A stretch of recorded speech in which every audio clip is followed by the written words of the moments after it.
Como le decía, la primera fue más histórica, ¿sí? Más amplia, con más términos, definiciones. Esta otra va a ser un poco más densa, quizá más técnica, un poco más específica, más teológica. No es que van a haber versículos bíblicos por todos lados, no va a pasar eso, pero sí que van a haber como más rasgos distintivos a nivel teológico de esta tradición llamada neocalvinismo, que ya ustedes ya están familiarizados, ya estuvimos en la primera, así que ya vieron más o menos en qué consiste. El título de esta segunda exposición es el neocalvinismo entre la ortodoxia y la modernidad, dos puntos, sus elementos teológicos distintivos. De nuevo, el título busca ser descriptivo porque justamente vamos a hablar de estas cosas. ¿Sí? Como objetivo principal, quiero presentar y explicar algunos de los fundamentos teológicos distintivos del neocalvinismo, eh, como esta renovación teológica dentro de la tradición reformada, que busca, ya todos sabemos, ¿no? La fidelidad confesional, la teología reformada, clásica, ortodoxa, aplicada a los desafíos de la modernidad y en oposición con el modernismo o con cualquierismo, ¿sí? A nivel de cosmovisión anticristiana. Entonces, eso también es la parte, diríamos, de la relevancia contemporánea que tiene el neocalvinismo. Estructura, ¿sí? Como mapa. Vamos a ver tres cosas. En primer lugar, en qué consiste esta relación ortodoxia y modernidad. Es transversal a la teología esto. Esta es una relación que nadie puede escapar de esto. Ningún modelo teológico, ningún cristiano personalmente puede escapar de esto, tiene que posicionarse de cómo somos, diríamos, ortodoxos y modernos. Ortodoxos pero moderno, moderno pero ortodoxo. Vamos a ver un poco de esto. Luego, para hablar un poco de la distinción teológica, algún distintivo teológico, vamos a hablar de la doctrina de la gracia común, en Kuyper particularmente.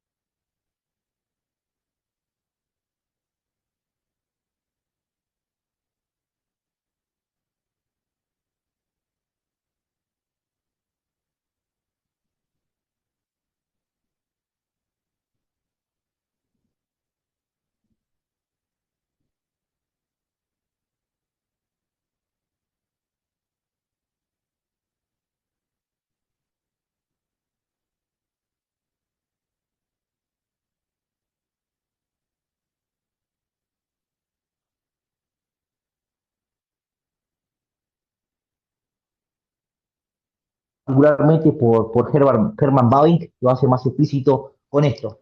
Muy bien, bueno, ¿qué es la relación entre ortodoxia y modernidad? ¿No? ¿Cómo nos paramos en esta conjunción? ¿No? Porque decimos ortodoxia y modernidad, no decimos ortodoxia o modernidad u ortodoxia, sino lo vemos como algo que tiene que ver, que están unidas. Eh, y prácticamente, si ya ven el título, ahí hay una inclinación que es explícita, porque es lo que vimos en la presentación pasada, y es la ortodoxia confesional reformada aplicada a la modernidad. Ahora bien, repasemos un poco rápidamente esta frase, esta cita de mis amigos Sutanto y Brock, ¿no? El neocalvinismo es este renacimiento en la tradición teológica confesional reformada, ¿no? Que tuvo ciertos eventos importantes, pero su distinción, su rasgo más distintivo es la cuidadosa y matizada y singular relación entre la dogmática confesional clásica reformada y la filosofía y la teología modernas. ¿Sí? Eso va a ser el punto de este primer aspecto.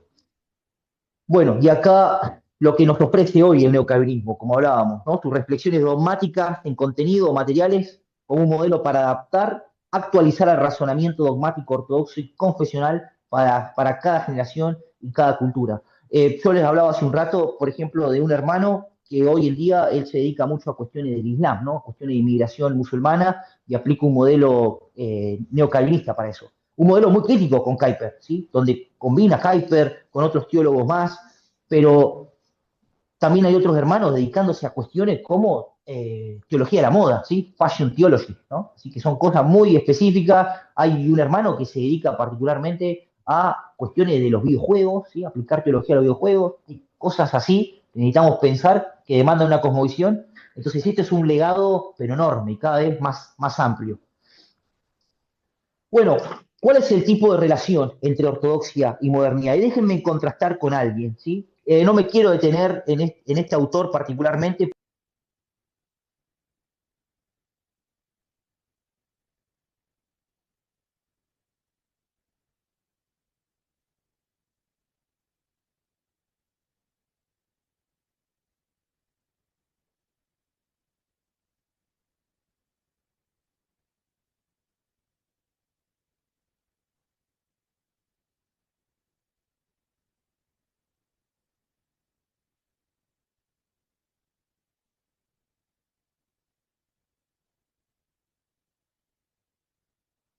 Brock, en su libro acerca de ortodoxo pero moderno, o aún así moderno, la apropiación de Schleiermacher por parte de Babin, Brock dice, Babin fue un ortodoxo pero moderno. Esa es la caracterización de Cory Brock, un especialista en Hermann Babin hoy en día. Entonces, acá tenemos claramente dos modelos distintos. ¿Sí? Barth, un teólogo que empezó siendo más moderno, sus ideas sacadas de, diríamos, el modernismo, ¿sí? Algunas filosofías, algunas categorías filosóficas de su tiempo, y dejando la ortodoxia en un segundo plano. ¿Sí? Sé que no, no, es la idea hablar de Barth, pero bueno, digo eso solamente de Barth. Pero en cambio, Bavinck es un teólogo ortodoxo, reformado, ¿sí? Que escribe una dogmática reformada, igual que Barth, que escribe una dogmática eclesiástica, ¿sí?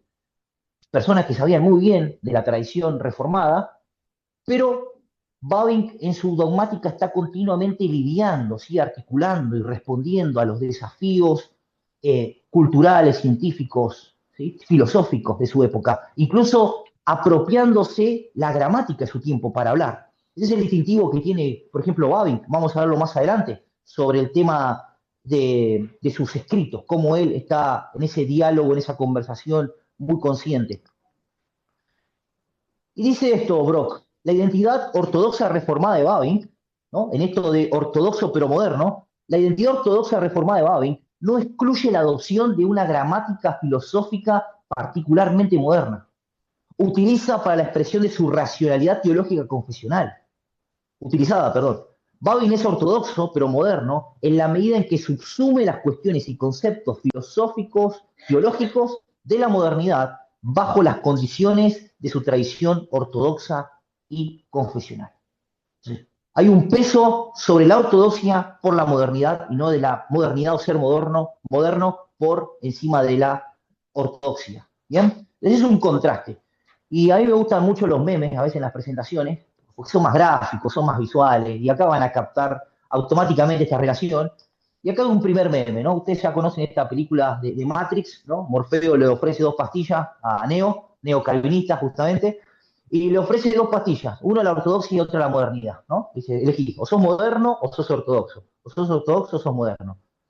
Y Neo lo mira y Morfeo le dice, ¿tomaste las dos píldoras? ¿No? Le pregunta, agarró las dos. No agarró ni una ni la otra, ¿no? Y no empezó siendo moderno y después ortodoxo, ni descuidó la modernidad por causa de la ortodoxia. ¿Bien? Y acá hay otro meme, un poco más polémico, ¿sí? Todos conocen este meme, ¿sí?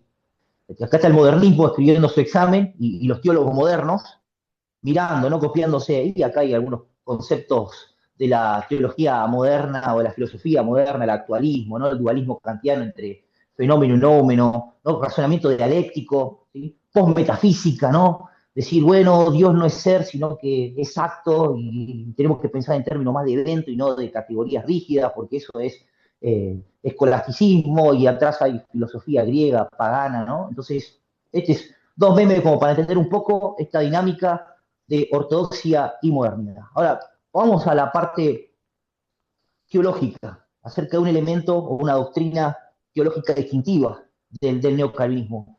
Que esta doctrina tiene detrás una motivación para justamente atravesar la situación teológica, filosófica, cultural de una determinada época y al mismo tiempo dialogar. Nosotros vimos que, por ejemplo, Kuyper se apropia el concepto de Weltanschauung, ¿no? De cosmovisión. Lo vimos, ¿por qué no? Por un pensamiento post-ilustración, ¿sí? El modernismo como una cosmovisión, entonces hacía falta responder principio a principio, cosmovisión a cosmovisión. La gracia común tiene un lugar crucial en esto. Por eso le decía, uno, si acepta o no la gracia común, eso depende de tu neocalvinismo, ¿sí? Y que posiciona dentro de la teología reformada incluso. Ahora, ¿qué es la gracia común?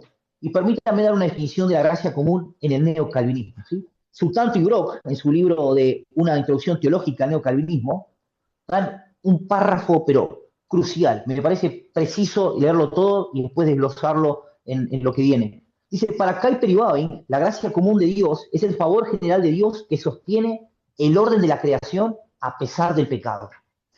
La gracia común es distinta de la gracia especial, ¿no? La gracia especial de Dios restaura, renueva y recrea el orden de la creación como el reino de Dios. La gracia especial es salvífica, es redentora. La primera, la gracia común, sirve y anticipa a la segunda, a la gracia especial. La gracia común de Dios es el hecho de su amorosa paciencia para preservar tanto la humanidad como el cosmos de las criaturas a pesar de la rebelión humana y su corrupción contaminante en aras de la redención. Ahora vamos a ver en Kuyper que esta gracia común tiene una orientación cristológica, ¿sí? La gracia común es cristocéntrica porque está centrada en Cristo, en su obra de la redención, en su persona y su obra, y cristotélica, ¿sí? Tiene como fin la aparición del Hijo de Dios, su encarnación y su redención.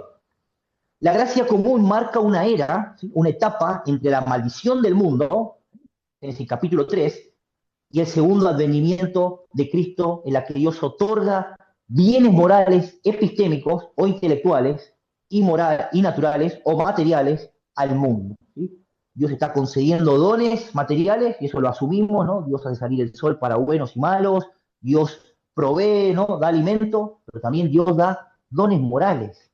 El hombre, el hombre incrédulo, no regenerado, puede hacer el bien moral y el bien civil. No el bien espiritual, ¿sí? Pero sí el bien moral y civil. Y eso es parte de la gracia de Dios, no salvífica. Lo mismo que hay incrédulos no regenerados que tienen realmente dones intelectuales, ¿sí? En el área, no sé, de medicina, tecnología, incluso hasta en política, ¿no? Entonces, manteniendo en alto grado la unidad orgánica de las criaturas a pesar de la maldición, ¿sí?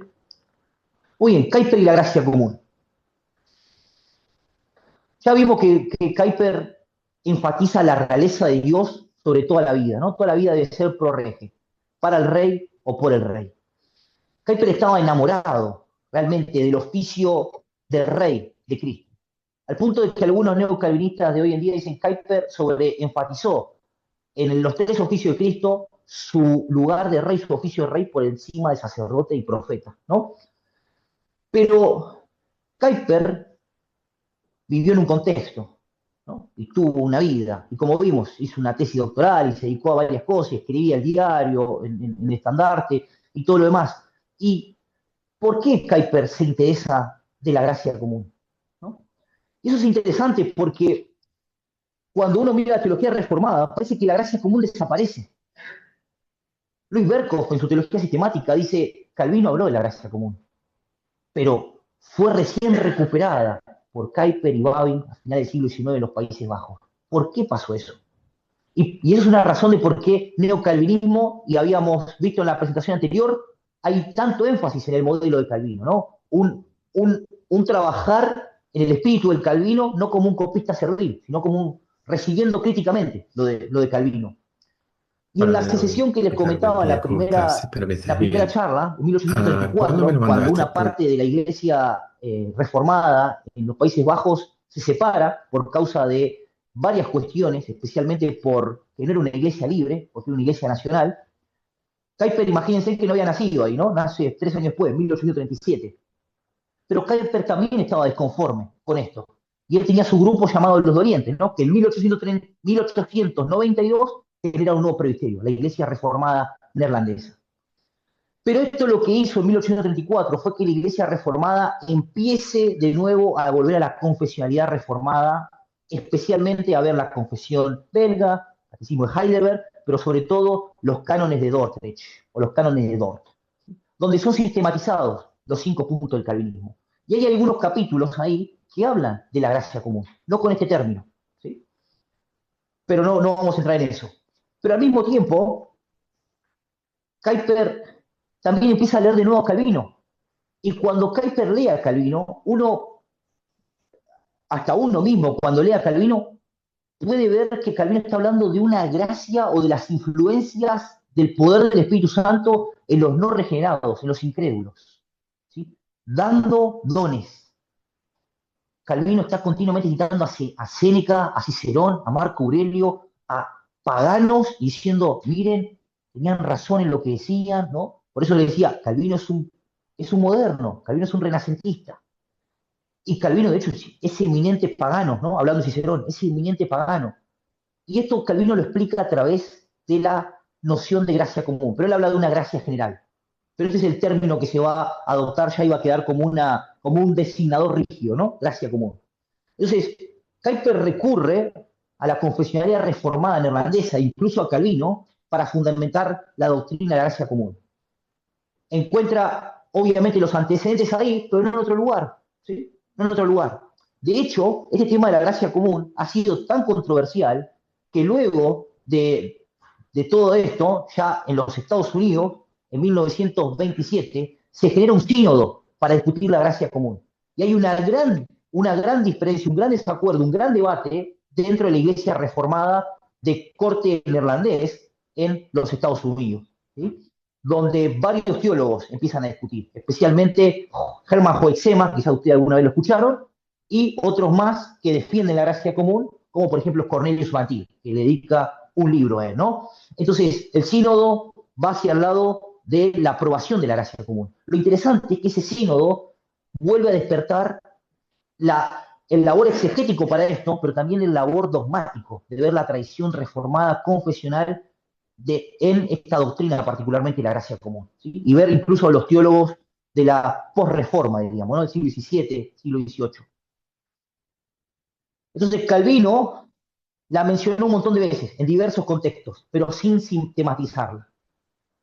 De hecho, hay un libro muy bueno que se llama Calvino sobre la gracia común, Calvin on Common Grace, que lo escribe Hermann Kuyper en 1920, fue su tesis doctoral, y es algo muy lindo, que se llama Hermann Kuyper, este teólogo, una especie de Hermann Bavinck con Abraham Kuyper, y él justamente trata sobre cómo la gracia común aparece en la teología sistemática del Calvino, en las instituciones, pero al mismo tiempo también en la teología bíblica del Calvino, en sus comentarios.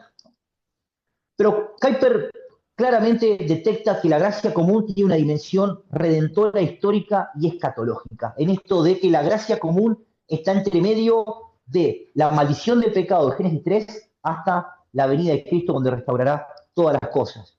Miren lo que dice Kuyper. Existe, en otras palabras, una dimensión redentora histórica y escatológica de la gracia común, ya que Dios preserva un estado intermedio en el que la antítesis, esta antítesis en Génesis 3:15, ¿no? Esta enemistad entre regenerados y no regenerados, está frenada y todavía no se manifiesta escatológicamente. Toda revelación especial postula la gracia común, es decir, aquel acto de Dios por el que negativamente frena la operación de Satanás, la muerte y el pecado, y por el que positivamente crea un estado intermedio para este cosmos, así como para nuestra raza humana, que es y sigue siendo profunda y radicalmente pecadora, pero en la que el pecado no puede llevar a cabo su fin. Bien, ahora voy a hacer un comentario antes, porque pasamos a la gracia común, pero deberíamos hablar, por ejemplo, de relación general, pero no vamos a hablar de eso porque no nos alcanza el tiempo, pero también hablar acerca de Génesis capítulo 1 y 2, antes de Génesis 3, la entrada de la maldición. Porque uno podría decir, bueno, ¿por qué hablamos de gracia después de Génesis capítulo 3? ¿Acaso en Génesis 1 no había gracia? Y es que sí había gracia. Ya Dios tiene gracia en estampar su imagen en Adán, en hacer un pacto con él y prometerle la vida eterna en un acto de condición, ¿sí? Y Adán tenía que obedecer en ese estado de situación permanente.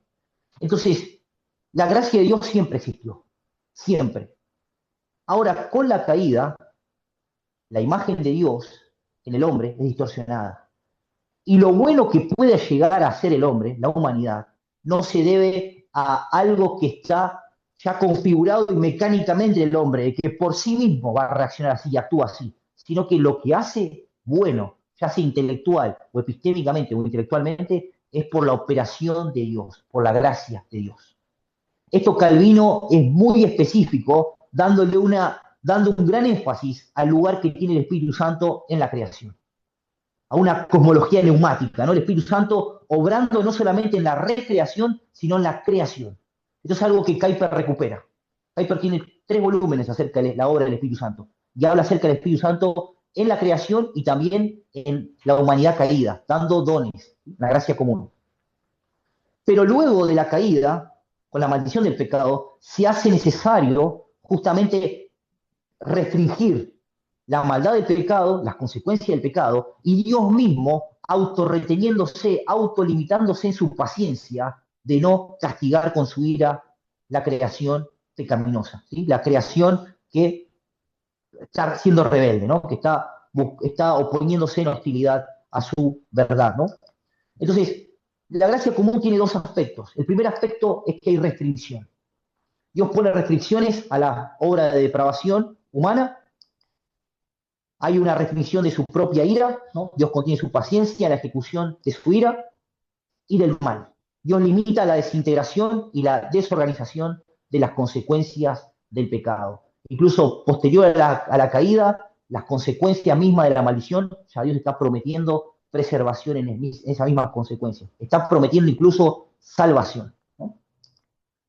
Pero al mismo tiempo, no hay un aspecto solamente negativo, sino también positivo. La gracia común es concesión del bien, estímulo al bien. La creación es el recipiente de la generosidad divina, por ejemplo, el Salmo 145, lo pueden leer y continuamente vemos que todo el mundo disfruta del favor inmerecido de Dios. Los hombres no regenerados son receptores del favor y la bondad divina. Pablo en Hechos capítulo 14 dice, Dios no se dejó sin testimonio, dando alimento. Cristo en Mateo capítulo 5, en el Sermón del Monte, habla de lo mismo, ¿no? De que Dios hace salir el sol para buenos y malos, y que incluso el hombre incrédulo trata bien al que ama, ¿no? Pero no al que no ama. Entonces, también se le atribuye el bien al hombre no regenerado. ¿Por qué? Porque sigue siendo la imagen de Dios, tiene la ley de Dios, la ley moral de Dios escrita en sus corazones. Romanos 2 versículo 14 y 15, ¿no? Que es testimonio, que esa ley lo acusa o lo defiende. Y los hombres no regenerados reciben operaciones e influencias del Espíritu Santo. De hecho, acá hay un punto interesante y hay una discusión de que muchas veces se habla de gracia especial, ¿no? Redentora, salvífica, después de la gracia común, no salvífica, general, de preservación, de restricción, de concesión de bienes y bienes intelectuales, morales, materiales, pero también hay algo que se ha llamado como gracia pactual. Y parece que estos versículos de Hebreos 6 y Hebreos 10 hablan de esto, de aquellos que han sido iluminados por el Espíritu Santo, aquellos que gustaron, ¿sí?, de la palabra de Dios, que fueron santificados y que aparentemente, depende de la interpretación que uno tenga, pero apostatan, ¿no? Rechazan eso. Entonces uno podría acá hablar incluso de la gracia pactual de Dios dentro de la iglesia visible, de la iglesia local, donde ser expuesto a la predicación de la palabra, a la oración, a los sacramentos, nos estamos santificando, nos santifica. Eso no quiere decir que seamos salvos, que tengamos redención. Kuyper en línea con la gracia común hace una distinción muy importante, y es la distinción entre la dimensión interna y la dimensión externa, ¿sí?, de la gracia común, cómo se manifiesta. Interna se manifiesta en rectitud cívica, lealtad familiar, amor natural, virtud humana, el desarrollo de la conciencia pública, en integridad, en la fidelidad de las personas, ¿no?, en la inclinación a cierta piedad, a cierta compasión que impregnan la vida humana, la vida social.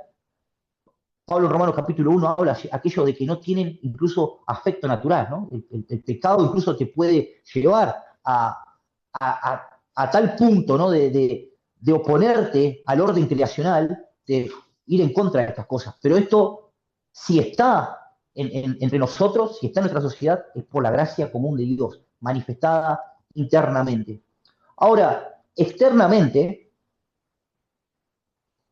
esta parte de la gracia común se manifiesta cuando el poder humano aumenta su naturaleza, cuando la tecnología, por ejemplo, enriquece en la vida, ¿no? Cuando surge más rápidamente la convivencia entre los países, florecen las artes, las ciencias aumentan y enriquecen nuestro conocimiento, se multiplican deleites, ¿no? En la vida, se multiplica el gozo de una nación por prosperidad. Cuando todas las expresiones de la vida adquieren brillos, sus formas se refinan y los rasgos comunes de la vida aumentan su atractivo. Y esto es interesante, porque acá hay ya agencia humana, hay cultura. Si la gracia común se expresa inmediatamente, Dios directamente en su creación, pero también de forma mediada a través de la misma humanidad redimida.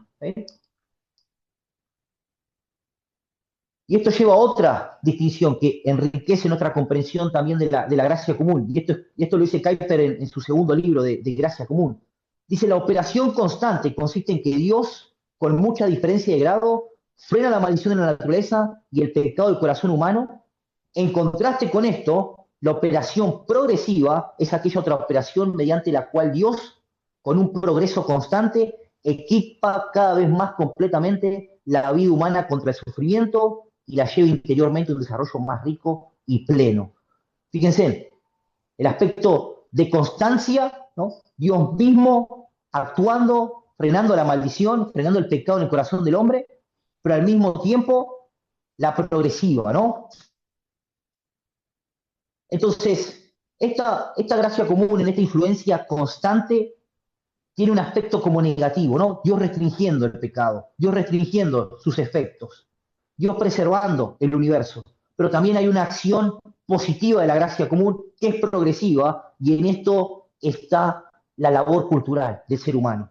Funciona, dice Kuyper, como un poder activador y formador de la cultura en la historia en la que el hombre es tanto el instrumento como un colaborador de Dios.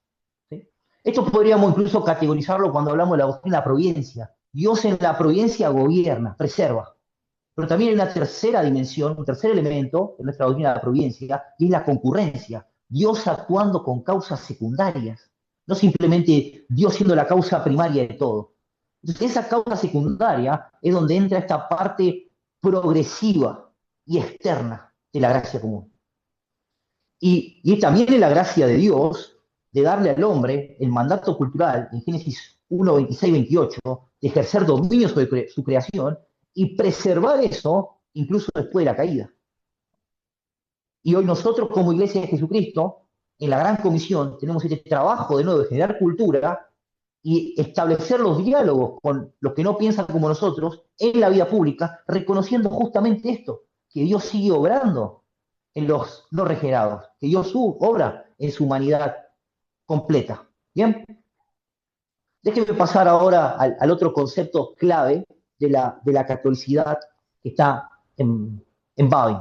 La gracia común en Kuyper, vemos, es crucial para la labor pública. O sea, sin la gracia común, todo tipo de compromiso público, todo tipo de compromiso cultural, todo tipo de apreciación a los que no piensan como nosotros, o que no tienen la misma religión, o lo que sea, cae, ¿no? Cuando hablamos de la catolicidad en Babin, también podemos hablar de la catolicidad en Kuyper, ¿no? Lo mismo que la gracia común. Recién la vimos en Kuyper, pero también la gracia común aparece en Babin. De hecho, Kuyper empieza a escribir sobre la gracia común en 1896 hasta 1902. Pero Babin escribe un artículo sobre la gracia común, que es su discurso de rectorado en la Universidad Teológica de Kampen en 1892. Entonces, la gracia común está en los dos tienen la misma concepción de la gracia común. Lo mismo va a pasar en la catolicidad. Ahora, Kuyper escribió mucho más de la gracia común y por eso vimos primero a Kuyper, como también Babin escribió más de la catolicidad que el mismo Kuyper. Existe una tesis sobre Babin que hace poco ya fue muy refutada, pero se habla de los dos Babin, de los dos Hermann Babin. Un Babin ortodoxo y un Babin moderno. Pero más que un Babin ortodoxo y moderno, se habla de un Babin como escolástico, un Babin tomista, ¿sí? Y por otro lado se habla de un Babin post-kantiano. de un Bavinck romántico, ¿sí? Que fue grandemente influenciado por el romanticismo alemán, por el idealismo particularmente, ¿no? Entonces, existe esta tesis, incluso la postuló un especialista en Bavinck, Jan Binhoff, pero realmente esto es un problema porque no es así como vamos a ver, pero a uno le podría dar la sensación esta cuando lea Bavinck. Ver un Bavinck que está usando categorías de la teología clásica histórica, categorías escolásticas, pero al mismo tiempo un Bavinck que está dejando de lado a esas categorías y dialogando muy directamente con la filosofía de su tiempo, con Hegel, con Schopenhauer, con Kant. Entonces, ¿qué pasa con esto?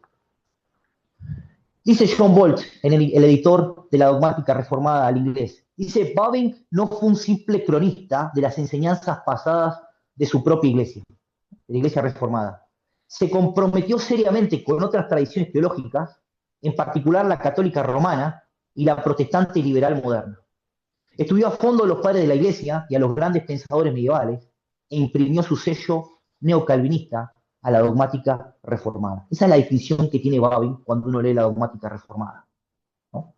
Ser muy preciso exegéticamente, pero al mismo tiempo presentar cada doctrina dentro del amplio espectro de toda la tradición cristiana, pero al mismo tiempo aplicarla, ¿sí? Y darle el significado para su tiempo. Pero obviamente, no solamente Bavinck miró a la teología medieval, no solamente miró a la teología reformada históricamente, sino que también prestó atención a la teología liberal de su tiempo. Y esto es algo que no dije, pero tanto Kuyper como Bavinck van a tener mucha influencia en el liberalismo teológico. No influencia en su teología, no me malentiendan, sino que van a ser educados en el pleno liberalismo teológico. Al punto de que Kuyper era un teólogo liberal. Kuyper tiene una convicción real a los 26, 27 años. Kuyper hizo su doctorado en Leiden y cuando se va a Vis, una ciudad muy rural, muy debajo de Utrecht, Kuyper va a una iglesia muy sencilla y empieza a predicar. Y de un día para otro la gente no iba más a la iglesia. Y va a visitar a los hermanos.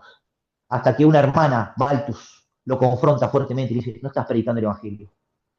Y Kuyper eso le pegó muy fuerte, y especialmente una novela que le daba a su novia, porque él le mandaba libros y su novela, y ella le da una novela, El heredero de Redcliffe, y Kuyper se conmueve, ¿no? Viendo cómo una persona realmente vive en la piedad.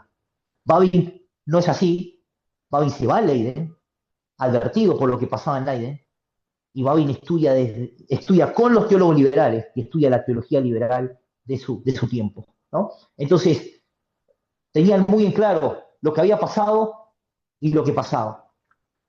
Y eso es justamente porque Bavinck fue un teólogo católico reformado, no católico romano. Dice Brock, el teólogo católico escucha a quienes lo han precedido, pero en aras del futuro y con una mente abierta a la clarificación y la expansión. Ser católico es estar informado tanto por lo antiguo como por lo moderno. Es la catolicidad en un teólogo, como Bavinck. Y acá entra este aspecto de modernidad de Bavinck, que a algunos les pone los pelos de punta, ¿no? Y esto lo dice explícitamente Bavinck en su dogmática reformada. La teología reformada, en su diálogo con la cultura, debe tener apropiación de las categorías filosóficas, de la gramática de su tiempo. Miren lo que dice Bavinck en su volumen 1 de su dogmática reformada. La teología no tiene necesidad de una filosofía específica. No es hostil por sí misma, per se, a ningún sistema filosófico y no da prioridad a priori y sin crítica a la filosofía de Platón o de Kant, o viceversa, pero aporta sus propios criterios, somete a prueba con ellos toda filosofía y se apropia de lo que considera verdadero y útil. ¿Cómo puede ser esto? Entonces, Bavinck dice, la teología tiene que ser la reina de todas las ciencias, tiene que evaluar cada disciplina y toda cuestión moderna, toda gramática moderna debe ser subsumida bajo las condiciones de la ortodoxia reformada. Debe ser analizada en base a una teología sólida, a una teología bíblica, pero no descartada. nos podemos apoderar de esas categorías. Porque Babin entendía muy bien que incluso palabras que tenemos nosotros para designar dogmas cristianos, como Dios, una esencia y tres personas, son categorías que usamos de la cultura intelectual de su tiempo, ¿no? Los padres de la iglesia usaron esas categorías. Y no solamente los padres de la iglesia, la misma escritura. Juan en el capítulo 1, versículo 1, hablando del logos, ¿no? Un concepto completamente pagano. Juan escribe, según los estudiosos, en Éfeso. En Éfeso, 400 años antes de Juan, había existido un filósofo llamado Heráclito, que hablaba del logos. Entonces, la Biblia es contracultural, pero al mismo tiempo se apropia de categorías culturales. Es el mismo Pablo que en Hechos 17 está citando a Epiménides, Arato, ¿no? Estableciendo diálogos, como alguno de sus filósofos dijo, como alguno de sus poetas ha dicho. El mismo Dios de la Escritura, cuando hace un pacto con Abraham, toma la estructura de pacto de los hititas, ¿no? Entonces, el paganismo también expresa la gracia común de Dios. Y Babi, en Calvino y la gracia común, dice que la ética, la física y toda la metafísica de Aristóteles son como los tres magos que vinieron y se postraron ante la verdadera sabiduría, Cristo mismo. Entonces, el paganismo muestra los anhelos, los deseos de la imagen de Dios en ser redimida. Pero ¿qué pasa? Compra otras cosas. Pero ahí está el Evangelio y la teología reformada como cumplimiento de esos anhelos, de esos deseos, que subvierte, desentraña, desenmascara, desestabiliza, pero al mismo tiempo cumple. ¿Se acuerdan las primeras tesis del neocalvinismo? El neocalvinismo no solamente subvierte, sino que también satisface, cumple los sistemas filosóficos, los sistemas religiosos. Entonces, acá Babin dice, no tenemos que por qué ser platónicos, aristotélicos o kantianos, podemos apropiarnos. Y Babin usa categorías aristotélicas. Cuando escribe psicología, Babin usa Aristóteles literalmente, pero también es el mismo Babin que usa categoría kantiana o idealista, ¿no? De hecho, Babin se apropia de la imagen para su definición de religión. Schleiermacher fue el primer teólogo liberal, lo peor que había, ¿no? Y Schleiermacher decía, la religión es un sentimiento de dependencia hacia lo absoluto. Y Babin dice, eso que dice Schleiermacher está muy bien para describir el aspecto subjetivo de la fe. Le falta revelación, le falta Dios, le falta el objeto de la religión, le falta revelación, pero está bien el aspecto subjetivo. Y Babin dice, en la Schleiermacher se dio cuenta de algo que ni siquiera la teología reformada se da cuenta, que el ser humano es un ser dependiente a Dios. Y hay una relación de sentimiento, de sentido. En la Schleiermacher está apuntando mejor que nosotros al sentido de la deidad de Calvino, que el sentido de la deidad de Calvino también tiene un origen pagano. Hay incluso un artículo acerca del conocimiento natural de Calvino cuando habla del sentido de la deidad, de cómo lo saca del historicismo, ¿no? Entonces, Babin se da cuenta de esto de la teología, como un teólogo amplio, ¿sí? Con mentalidad amplia, no inclusivo, no relativista, ortodoxo, pero moderno. Entonces, el Babin ortodoxo y el Babin moderno tienen el centro la noción de catolicidad. Ese es el punto. Cuando entendemos la catolicidad, por ejemplo, en Babin o en el neocalvinismo, es que podemos responder a esta falsa tesis de los dos Babin, por ejemplo, o que el neocalvinismo es moderno y descuida la ortodoxia. Dice Brock, en el centro del concepto de catolicidad de Babin está el ser a la vez un dogmático ortodoxo reformado que apela a los credos y confesiones de los primeros concilios hasta los reformados holandeses, como interpretaciones precisas de las escrituras, y un dogmático moderno, comprometido con las nuevas cuestiones, tanto de la filosofía como de la teología, que busca la verdad allí donde se puede encontrar. ¿Sí? Miren lo que dice el mismo Babin de su prefacio, de la primera edición del volumen 1 de la dogmática reformada. Cómo él pensaba el trabajo de hacer teología, la dogmática. Una obra de teología dogmática no debe simplemente describir lo que era verdadero y válido, sino lo que permanece como verdadero y válido. Tiene sus raíces en el pasado, pero trabaja para el futuro. Entonces, podríamos decir que la teología, en esta catolicidad reformada, la teología aprende del pasado, dialoga con el presente y trabaja para el futuro. Eso es la teología para Babin, eso es la teología para el neocalvinismo. Entonces, católico reformado es ser neocalvinista. Neocalvinista es ser católico reformado. No es olvidarse la tradición. El neocalvinismo no comienza en el siglo XVIII, final del siglo XVIII, como vimos. Es una recuperación al Calvino, una recepción crítica de Calvino, y al mismo tiempo es una mirada hacia antes de Calvino. El mismo Babin que dice, Agustín y Aquino nos pertenecen a nosotros. ¿Sí? No le pertenecen a la Iglesia Católica Romana con la tesis de Newman, ¿no? De que volvé atrás y vas a ver el catolicismo romano. Babin no aceptaba eso. De hecho, Berkouwer dice, Babin, si tenemos que usar una palabra para describirlo a él y su trabajo, es catolicidad. Y esto nos deja a nosotros una lección importante, el neocalvinismo deja una lección importante en cuanto a nuestro método teológico, cómo conseguimos la teología y cómo podemos hacer teología. Primero es que no existe una era prístina de la teología, no existe una era primitiva, original, completamente pura. Somos todos hijos de nuestro tiempo. Toda la teología siempre está atravesada por ciertas gramáticas, ¿no? Miramos los padres de la iglesia y no es lo más puro, no es lo más prístino, ¿no? Se equivocaron, tuvieron grandes errores, como también lo vamos a tener nosotros. Entonces, no existe una era prístina de la teología, entonces el teólogo reformado no debe repristinar el pasado, no debe estar buscando a los padres de la iglesia para traerlos hoy en día así tal cual están, o buscarlo a Calvino para traerlo así como están. Por eso es la recepción crítica. ¿Sí? Y tercero, que la dogmática debe hacer uso de una serie de gramáticas filosóficas que importan para hoy. En esto del diálogo con el presente, saber qué está pensando mi contexto. ¿Cómo puedo yo aplicar la teología reformada a esta cuestión, a esta otra? Bueno, necesito leer qué piensan los que no piensan como yo.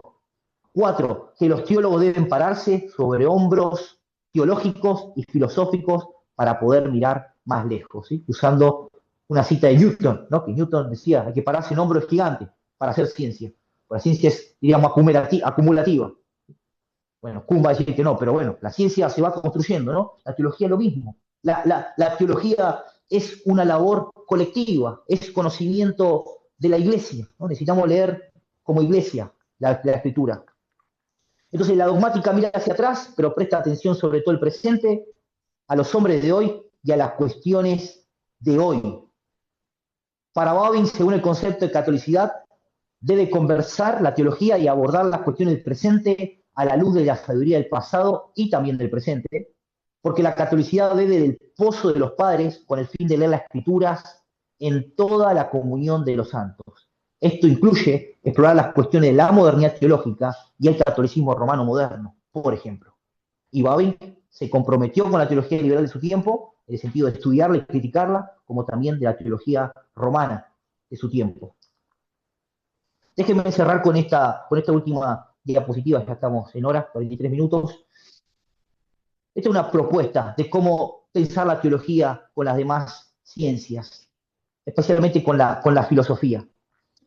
Cuando nosotros miramos la teología y la filosofía hay varios modelos. Hay un modelo agustiniano, un modelo anselmiano, un modelo tomista, ¿no? Y siempre la teología, obviamente, es la madre de toda la ciencia, pero parece que a veces es como autoritarista en su forma de ejercer de dominio o reinar. Y el neocalvinismo nos ofrece para mí un modelo para pensar la relación de la teología con la filosofía o cualquier otro tipo de ciencia. Y es que la autoridad de la teología es diaconal, no es imperial. La teología gobierna sirviendo, no imponiendo. Miren lo que dice Babin en Gracia Común. Dice, el olor de la teología no consiste en que se siente entronizada sobre las ciencias como Regina Citaracium. ¿Sí? No produzco latín porque va a parecer una cabra con un pentagrama, pero esto significa reina de las ciencias, ¿no? Y agite su cetro sobre ellas, sino que se le permita servirlas a todas con sus dones. También la teología puede gobernar solo sirviendo. La teología reina en la medida que sirve. La teología se hace fuerte cuando realmente es débil. En el sentido de que deja que las demás disciplinas se expresen, investigar la ciencia, la psicología, la política, obviamente en un marco teológico cristiano, pero no imponiendo categorías y cerrando la posibilidad de que se pueda generar conocimiento en las demás disciplinas. Y esto sucede por algo, y es que nosotros hacemos teología de peregrinos, ¿no? Siempre que hacemos teología, la hacemos en este tiempo, en esta etapa, ¿no? En el ya pero todavía no, en reconocer nuestras limitaciones como criaturas, que somos finitos, al mismo tiempo estamos caídos, estamos incluso rebelándonos con Dios día a día, y eso también implica el uso de nuestra mente, de amarlo con nuestra mente. Pero grandes problemas se derivan de eso, de que estamos en este tiempo y la relación entre teología y las demás ciencias todavía no hay unidad, no hay una unidad plena, no podemos encontrar esa integración completa. Entonces hay una distinción real hoy en día entre la teología y las demás disciplinas, pero va a haber una unidad escatológica. Algún día la teología, el conocimiento de Dios, va a ser el conocimiento de todas las cosas y vamos a poder integrarlo bien. Déjenme darle dejen darme una cita nomás sobre esto para terminar. Entonces, sobre esta distinción presente y unidad futura, dice Bavinck, y lo cita acá un autor, Hutinga, cuando habla de María Antonieta o profundidad mística, ¿no? Si la teología es María Antonieta o es profundidad mística, dice Bavinck en este escrito, ella, la teología, ya está en el monte Nebo, ¿no? Donde vio Moisés la tierra prometida, ¿no? La teología ya está en el monte Nebo y ve la tierra prometida. Un día conducirá allí a todos los que la aman, donde brillará con toda su gloria. En el presente todavía tiene que haber una diferencia entre la teología y las demás disciplinas. Pero entonces la batalla de las facultades llegará a su fin. No habrá ciencias separadas, ni sagradas ni profanas. Solo habrá una ciencia sagrada y gloriosa, que es la teología. ¿Y qué es la teología para Bavinck? Conocer todas las cosas en Dios y a Dios en todas las cosas. Ese es el punto. Así que muchas gracias de nuevo por la atención en esta exposición. Y tenemos un momento ahora para preguntas, comentarios, críticas, lo que sea. Nah.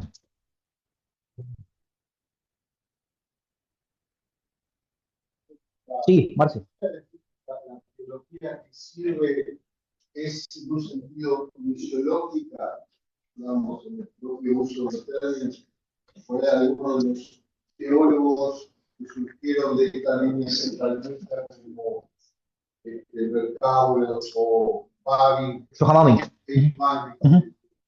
comenzaron a reflexionar sobre el tema misionológico a partir de esta esencia de la teología que sirve. ¿Qué podría decir sobre eso? Gracias por la pregunta, muy buena. Bueno, le digo a lo que está en el Zoom, no estoy hablando solo, es porque no escuchan ellos la pregunta, y Marcelo pregunta sobre si esta teología que sirve a las demás disciplinas es misional, tiene un carácter misional, más que nada también pensando en el legado neocalvinista.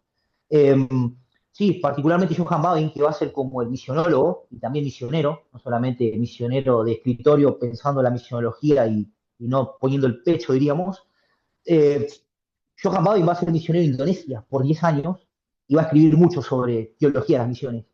Y algo interesante cuando uno lee a Johann Bavinck, que fue el sobrino de Hermann Bavinck, es que Bavinck se para y continuamente piensa en el contexto, ¿no? En este aspecto de ser misional en la teología. Y Bavinck está pensando en el contexto de cómo lidiar, por ejemplo, con las religiones de Indonesia, ¿no? Con las religiones nativas de ahí, pero también con las demás que están como luchando por cuál tiene el poder, ¿no? Como el Islam, tuvo hay mucha escritura de él sobre el Islam y sobre todas las demás religiones, pero sobre todo haciendo puentes con lo que nos da la teología, como por ejemplo la doctrina de imagen de Dios para pensar las religiones, una teología de la religión. Y cómo esto a nosotros nos muestra que el ser humano está creado a la imagen de Dios, con la doctrina de la gracia común, Dios sigue preservando esa imagen y hay valor, incluso en el paganismo, ¿no?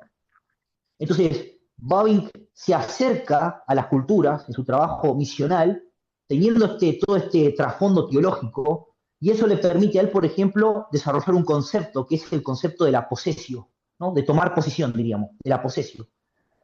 Y Bavinck dice, esto no significa adaptación, ni tampoco significa como exclusión de los elementos culturales, ¿sí? O las prácticas de una cultura determinada, sino que el Evangelio, como cumplimiento subversivo, nosotros tenemos que darnos cuenta cómo el Evangelio satisface, por ejemplo, esa necesidad, ese anhelo, ese interés, ¿no? Esa preocupación, pero al mismo tiempo rechaza y descarta y muestra el problema que tienen los antídotos o las respuestas de las religiones o las otras cosmovisiones alternativas. Por ejemplo, Babin dice sobre el tema de la tumba, ¿no? Va a Indonesia y se da cuenta que hay como un ritual a la tumba, a la persona que murió, ¿no?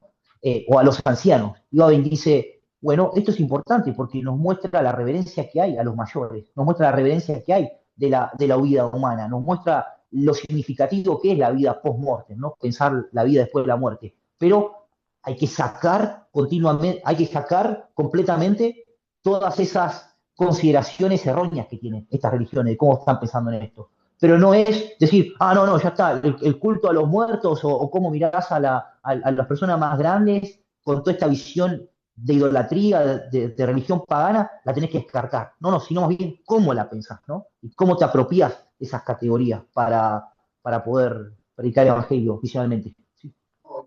Preguntaba también de G.H. Parvin, desarrollo del concepto lentes. Ajá, sí. Que es justamente una idea, digamos, digamos en perspectiva de progresión hacia una apologética, pero desde un diálogo confiando en la soberanía de Dios. Uno puede entrar en ese diálogo sin entrar, como diría Bosch, ¿no? Que todo diálogo implica un compromise. No es un compromise, confiando en la soberanía de Dios, ese diálogo siempre da la confianza de que la teología, de alguna u otra manera, triunfa, ¿no? Triunfa en el servicio. Eso es maravilloso. ¿Podrías decir algo de Lentix? Sí, Babin, justamente el otro concepto misionológico de Babin es la posesio, esto de tomar posición o apropiación. Incluso Herman Babin habla de la apropiación, es algo que no lo inventa él, y de la heléntica, ¿no? Del generar polémica. Toda predicación del evangelio, toda evangelización demanda un trabajo apologético, en el sentido de explicación, pero al mismo tiempo de defensa. Entonces, si la posesio reconoce la gracia común, la heléntica reconoce la antítesis, diríamos. Entonces, eso a Babin le da también el freno para no hacer pensamiento sintético, ¿no? Decir, bueno, adapto todo esto y lo traigo a una visión como teológica y bueno, armo esto y para ser relevante, para ser significativo, para llegar a la audiencia. Babin está continuamente en la ortodoxia reformada, pero con un espíritu muy prudente, muy respetuoso, muy manso, muy humilde, de aprender de los demás. De hecho, Johann Babin se metía en los templos, ¿no? y veía todos los eventos religiosos, las ceremonias. Sus estudiantes dicen que cuando él hablaba de las religiones de Indonesia, parecía que un espíritu los invadía a ellos porque es como que se sentían parte de esas expresiones culturales, ¿no? De cómo él estaba tan inmerso ahí, pero lejos en espíritu. Un libro maravilloso sobre el templo y la mezquita. Sí, la iglesia entre el templo y la Meca, sí. Sí. Gracias. No, de nada, gracias a vos, Marcio. Necesitamos Johann Babin al español ya. Sí, Martín. Enfocada ahora a nivel más América Latina. Por favor. Hablamos de explicación comunista. Y pregunto si en un contexto de un país como Argentina, donde quizás la denominación o religión hospitalaria puede ser el catolicismo romano y dentro del pentecostalismo, ¿cuáles serían los pasos que vos crees que deberíamos hacer para aplicar el calvinismo a la cultura, particularmente dentro de la rama? Yo le dije que había un momento de pregunta y capaz que no le garantizaba la respuesta. No, pero voy a tratar de decir algo por lo menos interesante o algo. No sé si tan interesante. Pero, repito la pregunta. Martín pregunta sobre aplicando el neocalvinismo, especialmente en América Latina, cuando sabemos que como la religión mayoritaria es el catolicismo romano o el pentecostalismo, ¿no? Por ejemplo, el pentecostalismo. Yo creo que necesitamos urgente los neocalvinistas, los reformados en general, pero más con este espíritu de pensar también la ortodoxia aplicada a la modernidad, Eh, por ejemplo, ver los intereses del pentecostalismo. El pentecostalismo tiene un interés, por ejemplo, en la experiencia, ¿no? En la experiencia espiritual, en lo sentimental, en las emociones. Por ejemplo, Kuyper y Babbage se dieron cuenta de esta importancia de la parte afectiva de la humanidad por el romanticismo alemán. Todo el idealismo romántico de Alemania hablaba más del sentimiento, de la dependencia. Es la imagen metido en esa corriente, ¿no?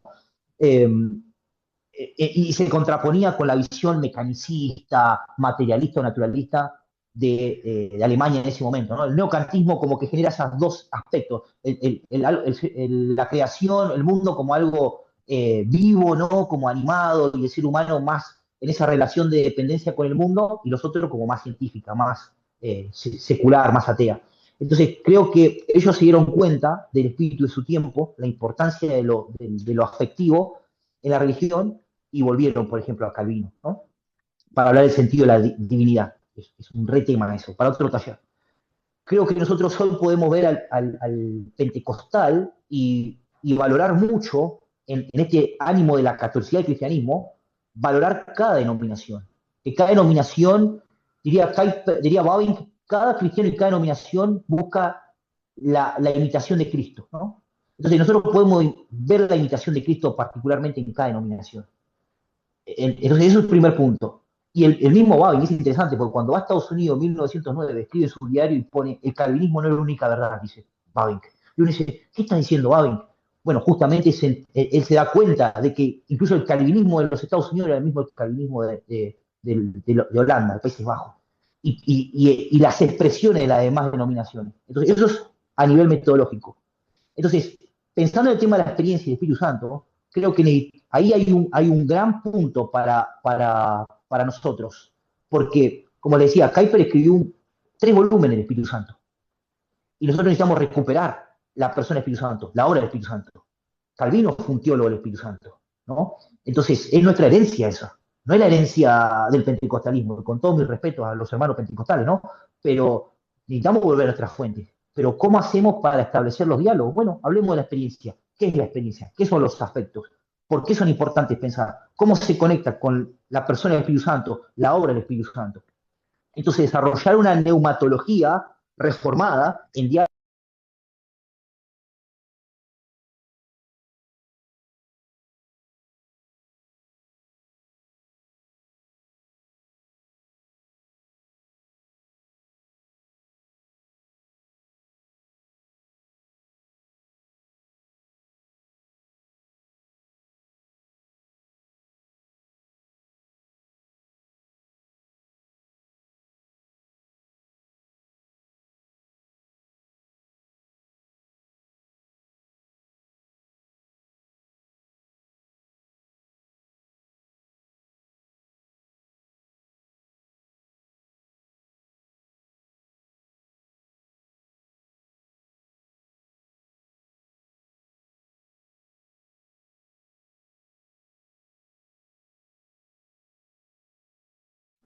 Así que, nada, pensamiento nomás. Bien. Marcio. Eso desde mi pequeño nicho de reflexión muy pequeñito, cuán valiosos todos estos conceptos que nos compartiste para nuestra cultura latinoamericana, que nos, por ejemplo, en áreas como el trabajo, y pensar cómo concepto de gracia común tiene tanta relevancia al pensar en áreas donde en Latinoamérica el tema del trabajo ha recibido conceptualizaciones e influencias culturales diversas y ajenas a una visión profundamente de reino, reformada o calvinista, que creo que necesita ser reflexionada a la luz de la misión. Me parece muy bueno. Sí. Sí. Bueno, de hecho, hay también sobre el tema de trabajo, y bueno, Marce está acá, ¿no? Y toda la tradición de Situ City, Keller y todo lo demás, y Keller bebe mucho del neocalvinismo.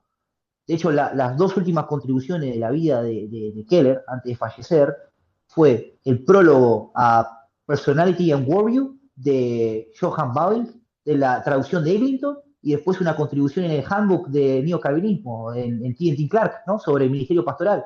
Entonces, por ejemplo, Keller es un modelo para integrar el tema de la misionología en la ciudad, no toda la influencia de Johann Bavinck, de Harvey Cohn, ¿no? Entonces, ahí también hay muchos puntos como para empezar a establecer diálogos y mostrar la relevancia que tiene todo esto en esa área de la misión urbana, del trabajo.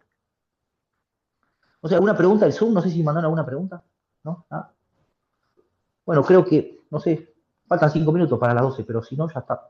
¿No tienen... ¿Una pregunta más? ¿No? Yo quizá para Sí. un poquito, volviendo al tema, cómo aplicar el mismo en la cultura de América Latina, conversando un poco con esto que decía el pentecostalismo, con la teología urbana.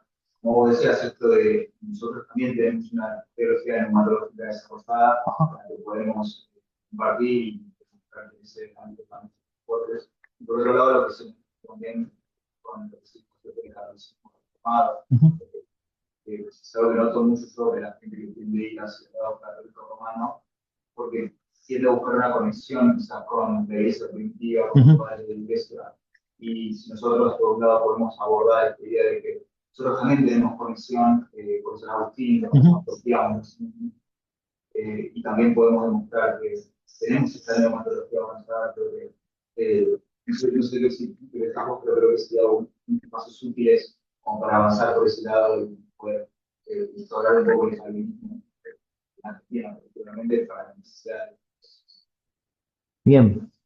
Sí, bueno, en primer lugar creo que necesitamos trabajo de divulgación de qué significa la palabra catolicidad, porque necesitamos como realmente tener ese diccionario y saber divulgarlo y que nuestros hermanos, cada congregación, incluso reformada, entiendan que católico incluso no es un término para el catolicismo romano, ¿no? Porque a veces decimos, no, el católico, no, católico romano, el romanista, ¿no? Por ejemplo, el católico ortodoxo, no, el ortodoxo oriental, ¿no?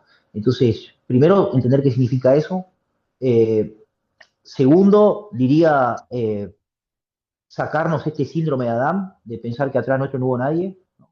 Que como iglesia necesitamos leer la escritura en la comunión con los santos, ¿no? Interpretando la escritura con la gran tradición, porque incluso eso lo vemos a veces hasta cuando usamos la palabra confesión o catecismo, ¿no? Incluso en nuestras congregaciones dicen, no, ¿cómo catecismo? No somos católicos reformados. Y si los catecismos fuimos pioneros los reformados, incluso los catecismos, ¿no? Entonces, volver a charlar todas estas cuestiones terminológicas y que realmente se arraiguen, diría que es el primer paso.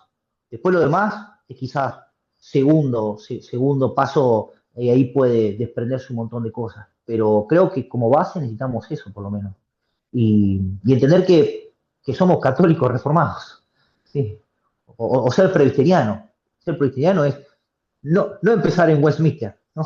Ni terminar en Westminster. Es Westminster como un marco, ¿no? Después de Westminster hay un montón de desarrollos, refinamientos, pero anterior a Westminster hay credos y concilios que necesitamos leer. Porque si no, queda con Westminster para el capítulo 2 de la Trinidad, nos vamos a quedar mal, ¿no? Entonces necesitamos volver hacia atrás y ver la Trinidad. Y ese es un gran problema que tenemos a veces. Sabemos más de nuestra doctrina de la Escritura que la doctrina de Dios, de la Trinidad. Y eso ya está en nuestra misma confesión, que tiene 10 artículos para capítulo 1 y 3 para el segundo. Entonces, ¿pero por qué? Porque fue escrita en un contexto donde nadie discutía la Trinidad, pero sí discutían la autoridad de Escritura, la necesidad, la claridad y todo lo demás. Entonces, entender también que la teología es conocimiento situado. Es conocimiento social, porque es conocimiento de la iglesia, conocimiento de la revelación de Dios, guiada por su Espíritu Santo, pero no dejamos de ser hijos de nuestro tiempo y hacer teología en un contexto, ¿no? Bueno, vamos. Muchas gracias. No, de nada.